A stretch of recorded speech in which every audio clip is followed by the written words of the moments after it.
Bonjour à tous, avec l'aide de Dieu, nous allons étudier le traité Kiddushin d'Af Yud Aleph Amud Bet 11b, nous sommes à la 6e ligne. Nous avons appris les paroles de Rav Asi qui dit qu'à chaque fois que la Torah elle emploie le mot kesef, argent, la Torah parle de kesef tzori, de l'argent qui est utilisé dans la ville de Tyr, donc de la monnaie tyrienne. Quelle est la particularité de cet argent? C'est qu'elle est à 100% faite uniquement avec de l'argent. Donc, il n'y a pas, dans ce métal, dans cette pièce-là, il n'y a pas autre chose que de l'argent, il n'y a pas de cuivre, il y a uniquement de l'argent. Ça, c'est la qualité, la particularité de l'argent qui vient de Tyr, la monnaie tyrienne. Et Rav Asi nous a dit, Vishal Divrem, lorsqu'il s'agit donc de l'argent qu'il faut donner par ordre rabbinique, dans ces cas-là, c'est Kesef Medina, c'est une monnaie locale, donc la monnaie locale, c'est qu'il y a 1/8 qui est de l'argent, et cette partie, c'est du cuivre. La Gemara avait demandé, ou klalaou, est-ce que c'est une règle? Ah bon, vraiment, ce que Rav Asi a dit, à chaque fois que la Torah dit kesef de l'argent, c'est obligé de dire que c'est de l'argent de Tyr, c'est-à-dire que c'est à 100% de l'argent, il n'y a rien d'autre qui est mélangé à l'intérieur. La Gemara avait demandé une question avec la Tana, c'est Shtemaot, la Gemara avait répondu. Maintenant, la Gemara continue à questionner sur les paroles de Rav Asi. La première question que nous allons voir, c'est à propos du Maaser Sheni. Parlons un peu du Maaser Sheni avant de voir sur le texte. Lorsque quelqu'un il a de la récolte, eh bien, il doit des fruits, il va prendre, donc il va donner certaines parties au Kohen, et il y a une partie qui s'appelle le Maaser Sheni, c'est le 2e dixième que la personne elle prend. Et ce 2e dixième, ce Maaser Sheni, qu'est-ce qu'il doit faire une fois qu'il a prélevé? Il doit aller à Yerushalayim, le manger à Yerushalayim. Maintenant, imaginons que quelqu'un ne peut pas prendre tous ces fruits-là à Yerushalayim. Quelle que soit la raison pour il ne peut pas tout prendre, en tous les cas, il ne peut pas tout amener à Yerushalayim. Qu'est-ce qu'il fait? Il rachète le maaser. Il peut le faire au fur et à mesure. Quand il rachète le maaser sheni, ou littéralement il profane, il est mechalel le maaser sheni, c'est-à-dire qu'il prend la sainteté qu'il y a sur ces fruits-là qui sont maaser sheni, et il les met sur de l'argent. Cet argent-là, le jour où il ira à Yerushalayim, il prendra cet argent. Là-bas, il va s'acheter de la nourriture, et il va le manger à Yerushalayim. Le problème, nous allons voir maintenant, la Gemara demande, Vare Maaser, pourtant à propos du Maaser Sheni, dictive qu'il est écrit, Vetsarta kesef biyadecha, la Torah dit, tu attacheras l'argent dans ta main. C'est-à-dire que lorsque quelqu'un il peut pas amener tous les fruits à Yerushalayim, la Torah dit, tu vas l'échanger avec de l'argent. L'argent, tu vas l'amener à Yerushalayim. L'expression qui est employée ici, ce qui nous intéresse, c'est kesef, Vetsarta a kesef. Et pourtant, on a appris dans une Mishnah, Haporet Selam Imeot Maaser Sheni. Haporet vient du langage de Pruta, une Pruta, donc une pièce qui est en cuivre. Donc la Mishnah nous dit que Haporet Selam Imeot Maaser Sheni, celui qui échange pour un sela d'argent, il échange des petites pièces en cuivre. C'est-à-dire que cette personne-là, elle avait une pomme, elle a mis une Pruta de côté. C'est une pomme qui était Maaser Sheni. Vu qu'il ne voulait pas amener la pomme à Yerushalayim, il a mis une pouta de côté avec cette pouta-là qui va amener à Yerushalayim plus tard. Et comme ça, la pomme, il a pu la manger dans l'endroit où il était. Après, une deuxième pomme, encore une pouta et encore une pouta, etc. Et lui, maintenant, il va aller à Yerushalayim. Et la Mishnah dit, il veut prendre maintenant tous ces poutotes-là et il veut les échanger avec un sela pour aller à Yerushalayim. Pas avec plein de poutotes, mais avec un sela. Et comme Rashi nous dit, Apor et sela matmas sheni, la Gemara ne ramène pas la suite. Il nous ramène juste le cas, et pas la discussion qui est en Bet Shammai et Bet Hillel, quelle est la halakha, comment il peut le faire. Et Rashi nous dit la première partie, en tout cas les paroles de Bet Shammai, que Bet Shammai, Omer b'chol hasel hamot, il peut dire, Bet Shammai dit qu'il peut tout échanger, donc toutes les poutotes, et faire un sela entier à 100% choulot, etc. Bet Hillel a une autre opinion, il a ses raisons aussi.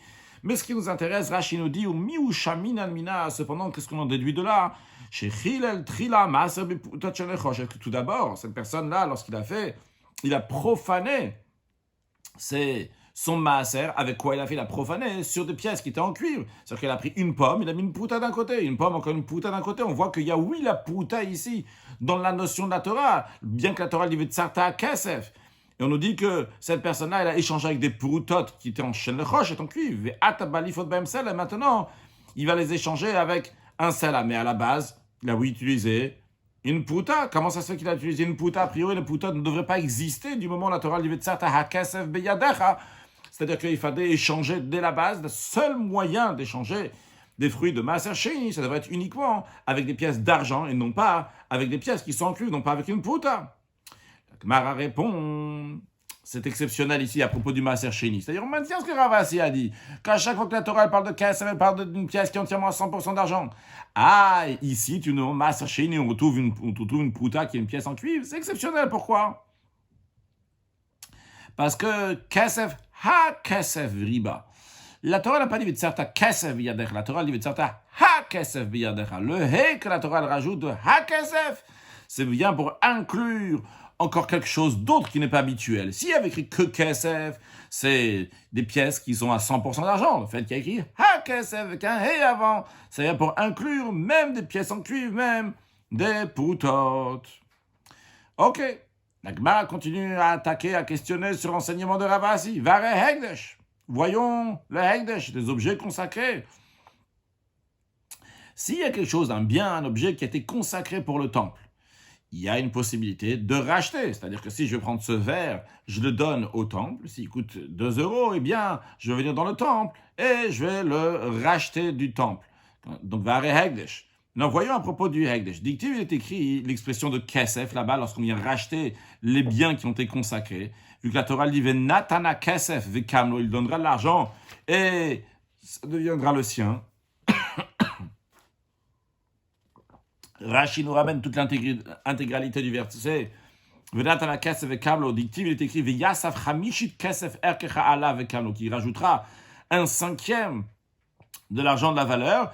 Et ça lui appartiendra. Alors juste le verset là-bas, il parle d'un propriétaire qui rachète son bien. Lorsque le propriétaire il rachète son bien, eh bien il doit rajouter encore 1/5. C'est-à-dire que s'il a une certaine somme, eh bien en plus de la somme, de la valeur de l'objet qu'il a consacré, ce propriétaire-là, qui maintenant ça ne lui appartient plus, ça appartient au temple. Si c'est lui-même le propriétaire qui a consacré au temple, qui veut racheter, il doit rajouter 1/5 de la somme. En tous les cas, ce qui nous intéresse dans ce verset-là, c'est qu'il y a écrit au début du verset, il y a écrit Venatana Kesef, et après il y a écrit Vekamlo qui va donner de l'argent, et Vekamlo, ça va lui appartenir. Au début du verset. Bon, en tous les cas, il y a écrit aussi bien Venatana Kesef, aussi bien donc Vekamlo. Donc on voit ici, on parle d'argent. Et pourtant, Ve'amar Shmuel. Shmuel a dit que Hegdesh Shavemane, qu'un bien consacré qui vaut un mané. Un mané, c'est 100 zouz ou 100 dinars, c'est la même chose 100 zouz et dinars. Donc, qui vaut un mané, shechilelo al shave puta. Et ce bien consacré qui valait donc très cher, il a été racheté, littéralement, il a été profané sur quelque chose qui vaut seulement une puta. Donc c'est un abus qui est énorme. À la place de payer 100 dinarim un mané entier, donc au Hegdesh, au temple, il a donné seulement une puta. Et Shmuel nous dit que mechulal, le bien il est considéré comme racheté. Alors juste c'est bon à savoir que qu'on verra dans Rashi d'ailleurs tout de suite, que lorsqu'il s'agit entre êtres humains, d'un homme à un autre homme, on ne peut pas faire des abus, même des abus qui sont beaucoup plus petits que ça. La Torah, elle dit que lorsque quelqu'un il va vendre à son prochain, ou bien s'il achète un bien de son prochain, il n'a pas le droit de tromper son prochain. Donc il n'a pas le droit de faire un abus avec son prochain. Il y a plusieurs situations qui peuvent arriver.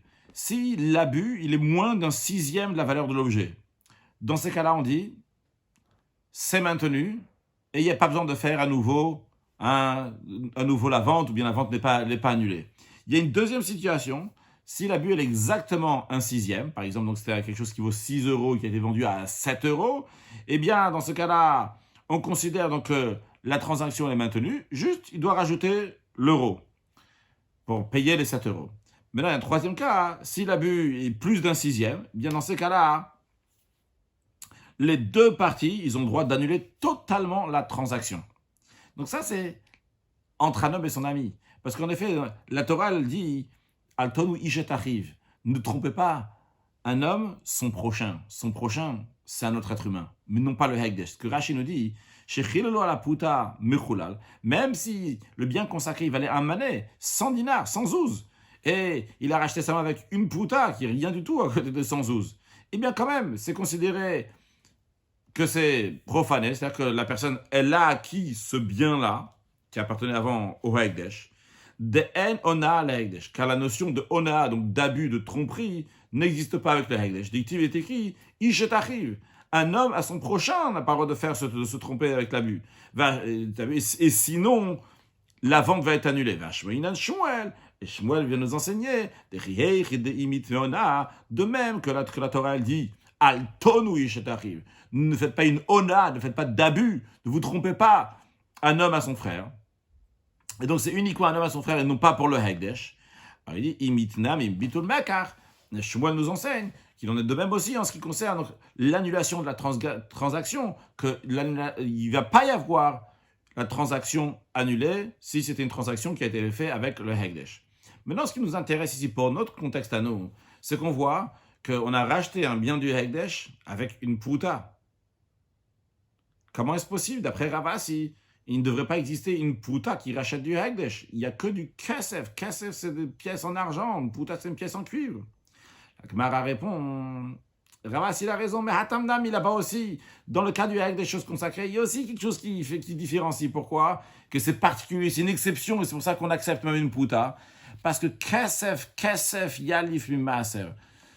On déduit par une Zera Shava, par un raisonnement, par une analogie, que le fait qu'il y ait écrit kesef dans le Maaser Sheni, qu'on vient d'apprendre il y a quelques lignes, et que là-bas, le fait qu'il y ait écrit kesef, ha-kesef, et le ha-kesef vient de dire qu'on peut racheter du Maaser Sheni, même avec d'une pouta, alors le mot kesef, il est écrit aussi dans le Hekdesh. Donc on dit, tiens, le mot kesef, il est écrit dans le Maaser Sheni, et là-bas, on peut déduire même, on peut racheter même avec une pouta. La même chose aussi pour le Hekdesh, il y a écrit le mot kesef, et bien là aussi, pour le Hekdesh, on peut acheter avec une pouta. Rashi, kesef, gamma, mipidion Hekdesh, mipidion Maaser. Donc, il déduit le rachat du Hekdesh, du rachat du Maaser Sheni.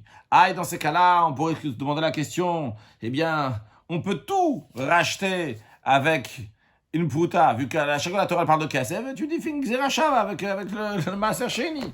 Alors Rashi nous dit, non, mais on ne peut pas déduire pour toutes les fois que la Torah parle de l'expression de kesef. Pourquoi? De l'odamu, parce qu'il ne ressemble pas. C'est-à-dire, c'est pas juste qu'il y a écrit kesef dans Maaser Sheni, il y a écrit aussi kesef dans Hekdesh. C'est que l'expression de kesef, et la notion de kesef, on parle d'un rachat ici de quelque chose qui était sain, aussi bien dans Maaser Sheni, aussi bien dans le Hekdesh. Donc il y a ici une ressemblance entre les deux. Donc c'est une raison pourquoi la Gzeira Shava est uniquement entre le Maaser Sheni et le Hekdesh. Et encore une chose, Rashi nous dit, Ve'od, encore une raison pourquoi on n'apprend pas pour tous les autres endroits qu'il y a écrit kesef, c'est aussi avec une pouta, des hachak safim yeter activa, parce qu'ici, dans le Hekdesh, la Torah dit plusieurs fois l'expression de kesef. Le fait que la Torah dit plusieurs fois l'expression de kesef, c'est pour nous dire que c'est pour faire une Gzeira Shava avec le Maaser Sheni, de la même manière que le Maaser Sheni, dans l'expression de kesef, là-bas, ça englobe aussi une pouta, même une pièce qui est en cuivre, de la même manière aussi, pour le Hekdesh, ça pourrait être donc avec une pièce qui est en cuivre.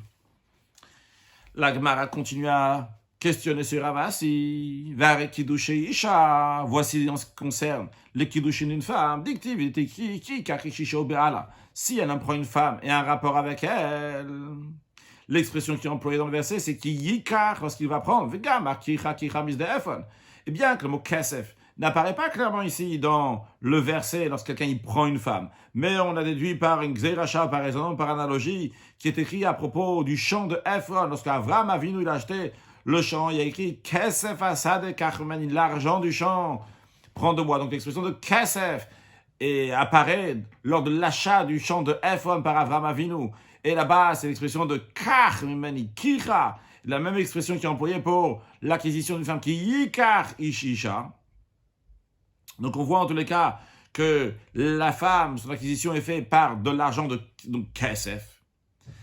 Utsunan, et pourtant on enseignait dans notre Mishnah que Bet Hillel, Omri Bet Hillel disent Bipuruta, Beshave Puta, qu'on peut réaliser le kiddush, une acquisition de la femme, même avec une puta, ou la valeur d'une puta, d'une pièce qui est en cuivre. Vrai que Bet Shammai lui dit qu'il faut un dinar et pas une pièce en cuivre, mais Bet Hillel, c'est eux les essentiels. Lorsqu'il y a Bet Hillel et Bet Shammai, on écoute Bet Hillel à 100%, et Bet Shammai, comme Bet Hillel dans le Mishnah, Bet Shammai, ils ne sont pas considérés. Alors, est-ce que Neymar Ravasi d'abord que Bet Shammai, est-ce qu'on peut dire que Ravasi va penser, il va dire son opinion comme celle de Bet Shammai? C'est impossible de dire une telle chose. Dans la c'est sûr qu'elle est comme Bet Hillel. Alors, qu'est-ce que Ravasi va dire? Il va dire aussi que quand on est Mekadesh une femme, que la Torah, on déduit la Torah par une Zerachar, que ça doit être avec du kesef de l'argent. Est-ce qu'on peut dire et que c'est avec une pouta? On devrait dire que c'est uniquement avec une pièce qui est plus qu'une pouta, une pièce en argent, une pouta c'est une pièce en cuivre. C'est la raison pour laquelle la Gemara dit il faut modifier l'enseignement de Ravasi. C'est que comment Ravasi a enseigné son enseignement, il a rajouté un mot qui change tout, qui n'avait pas été dit avant, et qui a fait qu'on a eu toutes ces questions-là. Et là, la Gemara dit plutôt, si la règle était énoncée par Ravasi, de quelle règle, comme il a dit Amarav Ravasi, il faut dire comme ça, que Kol Kesef Katsuva Mobatora. Toutes les fois que la Torah, elle fixe elle a dit une somme fixe de Kesef. Kesef Katsuv. Pas juste lorsque la Torah dit Kesef tout court. Elle dit Katsuv, elle dit une somme d'argent qu'il faut donner. Et bien dans ces cas-là, c'est Kesef Tsuri. À chaque fois, c'est de la monnaie tyrienne. Elle dit vrai, mais lorsque c'est une somme fixe de Kesef qui est mentionnée par ordre rabbinique, dans ces cas-là, Kesef Medina, c'est une monnaie locale. Rashi nous explique Kesef Katsuv avec Kesef Tsori. Donc uniquement lorsque c'est de l'argent qui a un prix fixe, que la Torah a fixé le prix. À ce moment-là, donc c'est de l'argent de la monnaie tyrienne. Et Rashi nous dit, avec Kesef Kiddushin et no Katsuv. On avait parlé juste un instant de Kesef Kiddushin, de l'argent. Il fallait qu'il peut être Mekadesh la femme, mais c'est avec une Shaveputa, ou c'est avec plus. On a demandé comment Ravasi peut dire que ça ne serait pas une Shaveputa. Comment il peut dire que c'est de l'argent de tir? Une puta, ça n'existe pas à tir. C'est pas une question sur Ravasi, pas du tout, parce que dans l'argent, vrai que la Torah elle dit que les Kiddushin doivent être faits avec de l'argent, mais la Torah n'a pas dit combien il faut donner. Si la Torah n'a pas dit combien il faut donner, on peut faire avec une puta. Parce que Kesef Kiddushin et no Katsuv, Rashi nous dit. Donc l'argent de Kiddushin n'est pas fixe. Ravasi ne parle pas du tout de ça. Ravasi parle uniquement dans des cas que la Torah elle a donné Katsuv, que c'est fixe. Rashi nous donne des exemples. Katsuv, Shenemar, Bo, Kama. Lorsque la Torah dit combien d'argent il faut donner, qui gagne comme par exemple Chamishim Shel Knas, lorsque un violeur ou un séducteur d'une nara célibataire, la Torah elle dit qu'il doit donner de l'argent, elle dit combien? Il donne 50 shekels d'argent, donc c'est 50 shekels d'argent, donc c'est un kesef qui est katsuv, qui est fixe dans la Torah, donc en effet ça sera de l'argent de tir, qui a 100% d'argent. De même, Rachid donne encore un autre exemple, ou Shloshim Shel Eved, et les 30 shekels d'amende qui sont exigés du propriétaire d'un bœuf, qui a tué un esclave cananéen, eh bien, il faut donner à son propriétaire. C'est-à-dire le propriétaire du bœuf doit donner au propriétaire de l'esclave qui a été tué, il doit donner 30 pièces. Et là-bas, la Torah dit clairement, donc c'est 30. Ou Mea Motzi Shemra, encore un troisième exemple, Rashi nous donne, les 100 shekels que doit payer l'homme qui a diffamé sa femme, qui est Motzi Shemra, Shenem Avayim Shkalim, dans tous ces trois cas, il y a écrit clairement des Shkalim. Venem Achashbono, il y a écrit combien de Shkalim il doit donner. C'est Kesef Katsu, la Torah dit combien il faut donner. Eh bien, dans ces cas-là, dans ce cas-là, Ravasi dit que c'est de la monnaie tyrienne. La Gemara prend la réponse, mais la Gemara dit, si c'est ça, qu'est-ce que Ravasi vient nous enseigner? Tanina, on l'enseigne clairement dans une Mishnah. Il y a une Mishnah qui dit la chose suivante.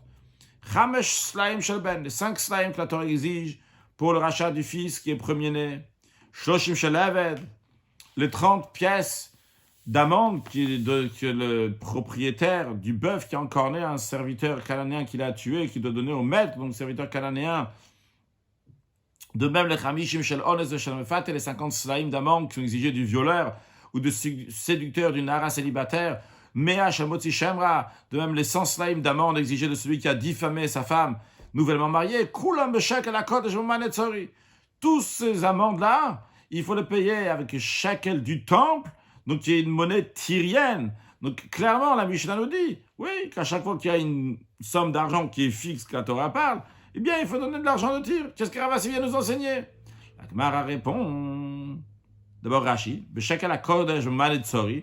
Donc la Mishnah nous disait clairement, donc c'est avec le shekel du temple dans le Manet de Tzor. Shekel HaKodesh, c'est le shekel du temple, dans 25 shkalim, il y a un manet de tzor. Comme on a dit tout à l'heure, que dans un manet, il y a 100 dinarim, il y a 100 zouzim. En effet, s'il y a 25 shkalim dans un manet, c'est-à-dire que chaque shekel d'ailleurs, il a donc 4 dinarim, 4 zouzim dans chaque shekel. Je m'avance donc pour la suite en rentrant dans ces calculs-là. Je répète encore une fois, un manet, donc c'est 100 zouz ou 100 dinars, c'est la même chose. Puis on a 25 shkalim de monnaie tyrienne, 25 shkalim, il y a un manet, il y a 100 dinarim, il y a 100 zouz. Donc ce qui en ressort, c'est que chaque shekel, il a 4 dinarim et 4 slaim. En tous les cas, la question sur Ravasi, qu'est-ce que Ravasi vient nous enseigner en nous disant que l'argent qui est fixe, défini dans la Torah, c'est de la monnaie tyrienne? Il y a écrit clairement ça dans la Mishnah. La Gemara répond, ce que Ravasi a besoin de nous enseigner, c'est la fin de son enseignement. Que lorsque c'est par ordre rabbinique cet argent-là, eh bien, c'est de l'argent, donc de la monnaie qui est locale, des lotnan. Ça n'a pas enseigné la Mishnah. La Mishnah n'a pas parlé de lorsque c'est par ordre rabbinique qu'il faut donner de l'argent. On a dit uniquement lorsque la Torah, elle a fixé de l'argent. Mais on n'a pas dit, si c'est Shel Divrem, c'est par ordre rabbinique. C'est ça ce que Ravasi vient nous enseigner, surtout la fin, sur ordre rabbinique. Rashi Shel Divrem, Mitzchali de Lotnan. Kamahave, il n'y a pas écrit c'est combien ces pièces-là, ils sont de combien. Vashmoinan. Et Ravasi vient nous enseigner de Kesef Medina que c'est de l'argent, c'est la monnaie locale. Où est-ce qu'on retrouve que les sages, ils ont demandé de payer certaines choses à un certain prix? La Gemara, dans un exemple de Tanya, on enseignait, d'ailleurs Rashi dit qu'il faut écrire Ditnan, il faut rectifier, c'est que Ditnan, quand c'est enseigné, parce que Tanya, c'est quand c'est une Braïta, Tanya, c'est lorsqu'il y a une Mishta, ça c'est une Mishta. Qui a Ditnan, comme on enseignait, Atoke, ala Chaveiro, notan lo sela. Celui qui est Tokea, on va voir dans l'instant c'est quoi le Tokea, son ami, il vient lui donne un sela pour dédommager l'humiliation qu'il lui a causée. Rashi qui dit la Tokea. Rashi dit pour d'où elle débarque cette Mishnah ici tout soudainement. Rashi nous dit que l'homme, c'est-à-dire, hey, Hamatzinu Kesef Divrem, où est-ce qu'on retrouve donc de l'argent par ordre rabbinique qu'il faut le payer? Rashi dit justement, que dit comme on enseignait, Cholo, etc. Qu'est-ce qu'on enseignait? Toujours dans Rashi, à Tokea la Chavero, celui qui Tokea à son ami. Alors la première explication de Rashi, c'est Be'ozno, dans son oreille. Donc qu'est-ce que ça veut dire d'après ça, dans son oreille? C'est celui qui crie, à Tokea ici, celui qui crie dans l'oreille de son ami, Lachon Rabbeinu Alevi. Rachid dit que ça c'est l'explication qu'il a reçue de son maître Rabbeinu Alevi. Et Rachid dit Rabbeinu Azak Nemdanu, notre Rabbeinu Azak nous enseignait que c'est quoi Hatokea Sheikao et Tzelozen, qu'il a frappé à la hauteur de l'oreille, non pas qu'il a crié dans ses oreilles, mais qu'il a frappé. Toujours dans Rachid Noten Lo Sela, la loi qui doit lui donner un Sela. Car Shiaru Dmeboshto Ladam Benoni. C'est ainsi qu'ils ont évalué le dédommagement de l'humiliation pour un homme moyen. Parce que des fois, si c'est quelqu'un qui est plus important ou moins important, la somme peut être différente. Ici, donc, pour un homme moyen, en général, donc c'est un salaire qu'il doit payer. Donc ça, c'est les sages qui ont dit qu'il doit payer un salaire. Donc justement, Ravasi vient nous enseigner. De le thème, ne pense pas que ce salaire, c'est 4 zouz de salaire de tsor. Quand on dit un salaire, c'est comme on dirait un shekel. Dans un shekel, on a dit tout à l'heure qu'il y a 4 zouzim. Un sela, il y a 4 zouzim. C'est le shekel et sela, c'est aussi la même chose. De la même manière que dinar et zouz, on a dit c'est la même chose. Shekel et sela, c'est la même chose. Donc, Ravasi vient nous dire, ce sela, ne crois pas que ce sela-là, il doit y avoir 4 zouz à l'intérieur d'un sela tsori. Comme un sela tsori, donc c'est une monnaie tyrienne, un sela qui est purement d'argent. Donc son poids, il est entièrement d'argent. Et donc, il y a 4 zouz. Ces 4 zouz, ils sont aussi entièrement 4 zouz qui ont aussi entièrement d'argent. Alors, Ravasi nous dit, ne pense pas quand les sages disent que c'est un sela, c'est l'argent tyrien, donc dans lequel il y a 4 zouz qui sont à 100% d'argent. Non, et la palga de zouza, c'est seulement un demi-zouz. Shmini shebesela tsori. C'est uniquement donc un 8e du sela de tsor. Il y a un 8e d'argent du sela de tsor. Et le reste, c'est d'une roche et c'est du cuivre. Donc, c'est la monnaie locale. Donc, le thème maïsel arba zouzé, justement, la Gemara ne dit pas un sela c'est 4 zouz. Et la maïsel a pas de zouz. C'est quoi? Un sela c'est la moitié d'un zouz. Donc, autrement dit, donc d'un sela provençal. On va dire, Mane Medina. De Avid, de Inche, de Caro, le Palge, de Zouza, Istera. Car les gens ont l'habitude de nommer la moitié d'un zouz. Ils appellent ça Istera. Rashi. Istera, Sela, donc c'est Palga de Zouza, donc c'est un demi-zouz. Sela Medina, c'est un Sela donc de monnaie locale. Donc la pièce qui s'appelle Istera, en effet, ça a la valeur d'un Sela tyrien, mais quand même, Ravasi nous dit, les gens ils nomment le Istera le Sela local, et ce Sela local, c'est un demi-Sela, c'est seulement un demi-zouz. Un demi-dinar, comme on veut le dire. Donc, c'est ça qu'il nous enseignait. Ravasi, surtout sur la partie de Shel Divrem, Kesef Medina. Non pas la première partie, que quand on parle Kesef Katsouf, qui est dit dans la Torah, de l'argent fixe, c'est de la monnaie tyrienne. Ça, on le sait déjà la Mishnah, en effet. L'enseignement de Ravasi, c'est surtout sur la deuxième partie, lorsque les sages te disent une somme d'argent, eh bien, c'est une monnaie locale. Donc la monnaie locale, c'est 1/8 d'argent de ce qu'il y a dans la monnaie de Tyr. Donc par exemple, quand on parle en l'occurrence du Sela, le Sela tyrien, eh bien, dans le Sela de monnaie locale, il y a 1/8 de ce qu'il y a dans le Sela de Tyr, de Tsar. Donc, jusqu'à là, on a discuté sur l'opinion de Ravasi. Ravasi, lui, il avait commencé son explication en disant que la raison pourquoi les Bet Shammai, ils ont dit qu'il faut un dinar, c'est parce qu'à chaque fois que la Torah elle parle d'argent, c'est un mané de Tsor, c'est un mané de Tsor, et c'est la raison, c'est de l'argent de Tyr, c'est la raison pour laquelle donc ça ne peut pas être avec une pouta, parce qu'une pouta, c'est seulement en nechoshet, seulement en cuivre. Maintenant, la Gemara va ramener d'autres raisons pourquoi Bet Shammai ils disent que la femme, elle est mekudesh est uniquement avec un dinar, et non pas moins qu'un dinar. Rabbi Shimon ben Lakish, Rabbi Shimon ben Lakish dit, Tamaï de Bet Shammai qui dit Chizkia, que la raison de Bet Shammai est fondée sur le principe de Chizkia. De quoi parle Chizkia? Je vais dire oralement d'abord, après on va voir sur le texte. À propos de l'esclave hébreu, servante hébreu, en hébreu on va dire la Amma Ivriya, la Torah dit que lorsqu'elle travaille donc chez son maître, je rappelle qu'elle travaille chez son maître avant 12 ans, non pas après 12 ans, donc son père l'a vendue parce qu'il n'a vraiment plus rien, et il a vendu sa fille pour travailler chez quelqu'un. La Torah dit qu'il a la possibilité de l'épouser. C'est pas juste la possibilité de l'épouser, c'est bien de l'épouser. Maintenant, si, la Torah le dit dans le même verset, si il ne l'épouse pas, im lo yada, s'il l'épouse pas, vehevda, il va lui permettre de se racheter. Et je tiens à souligner, comme on verra dans la suite, que la Torah dit vehevda, il va lui permettre de se racheter, c'est que le maître va faire quelque chose pour permettre de se racheter. Il n'y a pas écrit venivdet, elle se rachètera. Donc le maître doit faire quelque chose, doit l'aider pour se racheter. Sur le texte d'Agmara, de Amar Chizkia, il dit vehevda, amaka vehevda. Le verset il dit, il lui permettra d'être racheté. Mais Lamed, cela nous enseigne, Shemegarat, une pidyon aveyota, qu'une servante juive, donc elle peut déduire de combien de temps elle a travaillé chez le propriétaire, donc elle va déduire ça de son rachat, et elle va devenir libre. C'est-à-dire, avant d'abord d'expliquer le c'est-à-dire, juste à savoir que l'enseignement de Chizkia n'est pas seulement sur une servante juive, l'enseignement de Chizkia est aussi sur un Eved Ivri, sur un serviteur hébreu, comme on va voir dans Rachel dans quelques instants. Le principe est simple. Si le serviteur hébreu, il doit travailler pendant 6 ans, et il a été vendu pour 600 €, c'est-à-dire que le maître, il a donné 600 € pour acheter l'esclave hébreu. Et l'esclave hébreu, il a travaillé pendant 3 ans. Maintenant, il veut se racheter. Le maître va lui permettre de se racheter, va l'aider, ça, il va l'aider, en lui donnant la possibilité que si l'esclave hébreu, il va lui dire, écoute, j'ai été vendu pour 6 ans à 600 €. J'ai travaillé 3 ans, c'est-à-dire donc 300 €. Maintenant, il reste encore 300 € que tu as payé pour mes 3 ans à venir. Moi, je vais partir tout de suite. J'ai les moyens, j'ai reçu, quelle que soit la manière, en tous les cas, maintenant, il a 300 €. Et il dit au maître, tiens, je te donne 300 € et je vais sortir. Donc ça, ce qu'on dit, c'est faire un giron, donc déduire de l'argent qui reste. Et c'est justement ce qu'on vient de lire dans la Gemara, mais la Mlamet Shemegerat, puis Dionaviot, en ce qui concerne la servante juive. Et encore une fois, c'est la même chose aussi pour le serviteur hébreu, qu'elle peut déduire la valeur des années donc qu'elle a travaillé et devenir libre. Rashi, Kedchizkia, Likeman Bepirkin. Plus loin, donc dans notre chapitre, dans le chapitre Aisha Niknet, des Katan et Gabe Eved Ivri, qu'on enseignait à propos d'un serviteur hébreu, que connaît Tatzmon Bigaron Kesef, qui peut se racheter à soi-même en déduisant de l'argent. C'est-à-dire, chez Mechashim Adonav. Donc il fait le calcul avec son maître. Chez Bal Livzot et Tatzmo, lorsqu'il vient se racheter, le serviteur il fait un calcul, il dit comme ça. Cher maître, Bekar Vekar la Kartani, tu m'as acheté à temps et temps. Donc on va dire par exemple 600 €.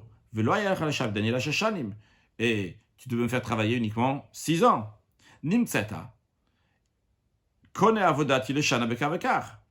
Il se trouve donc que tu as acheté le fruit de mon travail pendant tant et tant d'années, tant et tant. Dans l'exemple qu'on a donné, j'ai travaillé 3 ans, donc voilà, pour 300, c'était pour 6 ans, donc chaque année c'était pour 100 €. Maintenant on fait le calcul de combien d'années je t'ai travaillé, 3 ans. Et enlève, déduit de l'argent que tu m'as acheté, donc l'argent de ces années, donc je t'ai déjà remboursé, tu les as payés, 300 € qui sont déjà passés. Prends le reste, voilà, j'ai ici maintenant 300 €, je te donne. Maintenant, on dit Minan et Mille. D'où c'est ça que, en effet, le serviteur peut se racheter en ramenant l'argent qui reste pour les années à venir. Chizkia dit on apprend ça parce qu'il y a écrit Vehevda. Le fait qu'il y a écrit Vehevda, ça il va permettre de se racheter. Velo dit Venivdet. Il n'y a pas écrit elle va se racheter. Il va lui permettre de se racheter. Mashma sous-entend, que même le même Messiah, Pidion, il va aider dans son rachat, il ne va pas faire de problème. Il va dire, ah non, je t'ai pris pour 6 ans, tu restes là jusqu'à 6 ans. Et ça, donc on dit à propos de la servante juive qu'elle va déduire de son rachat et elle va sortir. Alma, en tout cas, qu'est-ce qu'on voit de là? On voit de là qu'une servante juive ne peut pas être achetée à moins d'un dinar. On n'a pas encore expliqué pourquoi, juste un instant, mais d'où on va déduire donc des paroles de Chizkia, que c'est obligé de dire qu'une servante hébreu, lorsqu'on achète, on achète uniquement avec un dinar. C'est ce que Resh Lakish est en train de nous dire. Oui, on arrive à Resh Lakish en nous enseignant le point de Chizkia. Quand on dit Resh Lakish, c'est Rabbi Shimon ben Lakish, donc Resh Lakish, qui nous donne cet enseignement donc de Chizkia pour nous dire que c'est la raison de Beth Shammai. Je vais m'avancer un peu plus sur ce qu'on va voir dans la suite, mais l'idée qui veut dire, c'est que d'après Beth Shammai, on déduit de la Hama Ivriya. De la même manière que la Hama Ivriya, la servante juive, lorsqu'on achète, on achète avec un dinar. De la même manière une femme, lorsqu'on fait l'acquisition d'après Beth Shammai, ça doit être avec un dinar. On va voir doucement comment on y arrive à ça. On n'a pas encore parlé d'une dinar pour la déduction d'argent. Voyons maintenant, la Gemara s'explique. Et Amrad Bishlam, Resh Lakish l'explique, son raisonnement. Il dit, Amrad Bishlam de Yavla dinar. Voyons, dans cette histoire-là, elle est en train de déduire de son argent avec lequel il a acheté pour pouvoir sortir. De quoi s'agit-il? S'il s'agit que le maître il a donné un dinar, ok, là je comprends. Vu qu'une dinar c'est une grande pièce, je comprends qu'il y a de quoi déduire, on déduit, jusqu'à qu'on arrive, il reste une pouta, et la servante qui veut sortir dit, tiens, prends une pouta pour le temps qui reste. Donc il y a de quoi déduire. S'il y a une somme d'argent, on peut déduire. Et là, il y a la pouta. Mais si tu dis que lorsqu'il a fait l'acquisition de la servante, le maître il a donné seulement une pouta, mi puta mi megara, est-ce qu'on peut déduire quelque chose d'une pouta? Un centime, il n'y a pas moins qu'un centime, il n'y a pas un demi. Une pouta, il n'y a pas en dessous qu'une pouta, donc il ne pourra jamais déduire. Et la Torah, elle parle donc d'une déduction. Sur le texte de Rashi, Yam Rabbi Shtav V'cholo mi puta ma megara, shetiten lo shuv klum, quoi, elle va donner à nouveau rien du tout. C'est pas possible, il n'y a rien à donner.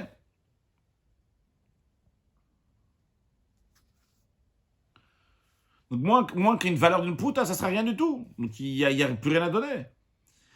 Alors Rashi nous informe, ne pas s'embrouiller dans la suite de la Gemara. Il nous dit comme ça, V'lekamem masik milte. Plus loin, Resh Lakish, il va conclure ces paroles pour prouver comment on déduit de Chizkia pour les paroles de Beth Shammai, ça doit être un dinar. Ve'amar, Resh Lakish dira que Vekidush isha le Beth Shammai, que les Kiddush d'une femme d'après Beth Shammai, d'où on déduit, mais Ama Ivriya Nafkale, on les déduit de l'acquisition de la servante hébreu. On verra dans Rashi après une précision un peu plus que pas juste comme ça l'acquisition de la servante hébreu, etc. Et Rashi nous dit, la Gemara va poser une question tout de suite sur l'enseignement de Resh Lakish. Et la Gemara n'a pas laissé le temps à Resh Lakish, la souk et le milta de conclure ces paroles, de prouver comment Beth Shammai est début du Chizkia. Quelle est la question que la Gemara, elle l'attaque comme ça en plein milieu des paroles, elle l'interrompt Resh Lakish pour demander la question. La question est la suivante. Nous, on vient de dire, Resh Lakish vient de dire que, tu sais, tu es obligé de dire qu'une servante juive, le maître, il a payé au moins un dinar. Pourquoi? Parce que s'il a payé une pouta, il n'y a pas de quoi déduire. Et la Torah, elle dit qu'avant de partir, il va faire une déduction. La Gemara demande, mais vous dites, peut-être ce que la Torah a voulu dire. C'est comme ça que, dinar. En effet, dans un cas où le maître, il achète avec un dinar, donc il y a la possibilité de faire une déduction. Dans ces cas-là, Tigral pouta, elle peut déduire son prix d'achat, etc. Jusqu'à qu'il reste une pouta, la servante dit, tiens, mon maître, je te donne une pouta et je sors maintenant. Mais, la pouta, la Torah, peut-être donne tout à fait l'option que si le propriétaire, le maître, il a acheté cette servante uniquement avec une pouta, dans ces cas-là, eh bien, il n'a pas possibilité de déduire du tout. En effet, il y a des fois, on peut faire la déduction. Des fois, on ne peut pas faire la déduction. S'il y a un dinar, on peut faire une déduction. Et c'est de ça que la Torah, elle parle. Et si il a acheté avec seulement une pouta, en effet, il n'y a pas de déduction. Et dans ce cas-là, elle reste là-bas toujours, elle ne peut pas sortir, il n'y a pas de déduction. La Gemara répond, lo salkadatar. Ça ne tombe pas à l'esprit une telle chose. C'est pas penser Rashi lo salkadatar. On est sur Daf Yudbet, Amoud Aleph. On va faire encore une dizaine de lignes pour conclure. Lo salkadatar, ça ne peut pas monter à l'esprit. J'étais niknet bedavar shen bo girua, que ça ne peut pas monter à l'esprit que le maître peut faire l'acquisition d'une servante avec une somme d'argent qui ne peut pas y avoir de déduction. Pourquoi? Mais vu que la Torah, elle parle de notion de déduction, eh bien, c'est obligé que cette notion de déduction va y arriver. Comme la Gemara, elle explique pourquoi c'est obligé de dire que ça va arriver. Parce que, pardon, que ça peut arriver. Doumia de Iyud, parce que ça ressemble avec le Iyud. Iyud, c'est lorsqu'on a dit tout à l'heure que lorsque cette servante juive vient travailler chez ce maître, le maître, il a la mitzvah de se marier avec elle, que lui va se marier avec elle, ou que son fils va se marier avec elle, donc il va l'épouser, il va faire le Iyud, donc je ne vais pas traduire à chaque fois dans la suite qu'on va dire le mot Iyud, donc il va se marier avec elle. La Torah dit que si il ne va pas se marier avec elle, ve'im lo ya'ada, s'il ne va pas se marier avec elle, et juste à poser, la Torah elle dit ve'hevda, il va l'aider de se racheter. La Gemara va prouver maintenant que c'est obligé qu'il y a une possibilité de Iyud. S'il n'y a pas une possibilité au maître d'épouser cette fille, eh bien, il ne pourra pas l'acheter en servante. Je vais avancer sur ce que Rashi dit, on va dire oralement. La règle, elle est que le père de cette petite fille, il peut la vendre à quelqu'un, à un maître, que ce maître-là a le droit de se marier avec elle. Mais il n'a pas le droit de marier, il n'a pas le droit de vendre sa fille à quelqu'un qui ne pourra pas se marier avec sa fille. Par exemple, imaginons que le père, il a un enfant qui s'appelle Reuven, et il a sa fille qui s'appelle Rachel. Et il veut vendre sa fille, sa petite fille Rachel, il veut la vendre à son fils qui est Reuven. Eh bien, Reuven ne pourra pas acheter sa sœur en servante. Il ne pourra pas acheter Rachel, pourquoi? Parce que quelqu'un n'a pas le droit de se marier avec sa sœur. Et vu qu'il n'a pas le droit de se marier avec elle, eh bien, le papa, il devra trouver quelqu'un d'autre qui va l'acheter, mais il ne pourra pas la vendre à Reuven. Donc, on voit que la Torah, elle dit que lorsqu'il vend sa fille, eh bien, il faut qu'il y ait la possibilité de Yud, même s'il va jamais, si le maître ne va jamais se marier avec sa fille, mais avec cette fille-là, donc qui était sa servante. Mais il faut qu'il y ait la possibilité qu'il puisse se marier. Alors la Gemara va nous dire la même chose aussi en ce qui concerne le Vehevda, que quand la Torah elle parle que le maître va donner une possibilité à la fille de se racheter, eh bien, à cette servante de se racheter, il faut qu'il y ait la possibilité de se racheter. Même s'il ne va jamais se racheter, mais il faut qu'il y ait la possibilité. Pour qu'il y ait la possibilité de se racheter, il faut qu'il y ait plus qu'une prouta. La Gemara, donc, on nous dit Doumia de Iyud. Ça ressemble donc au Iyud. Ma Iyud. De même manière qu'en ce qui concerne le Iyud. Falgav de Ibae Meyad, de Ibae Meyad. Bien que si le maître il veut, il peut l'épouser la servante, donc par Iyud. Et s'il ne veut pas, il n'est pas tenu de l'épouser par Iyud. Et pourtant, qu'est-ce qu'on voit? Donc, on voit que si le maître n'aura pas la possibilité de faire le iyud, eh bien, le havuzvin et la vente initiale ne serait pas une vente valable. Hachinami. Ainsi aussi, s'il ne peut pas diminuer donc de l'argent, si le maître ne veut pas donner une somme suffisante que la servante puisse diminuer l'argent, le havuz vinazvine, la vente n'est pas une vente avec qui douche, le havuz vinazvine, donc la vente n'est pas considérée une vente. Juste un instant.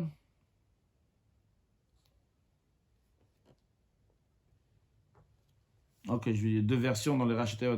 Est-ce que c'est hachanami ou hachinami? Ça me semble logique que ça soit hachanami ici aussi.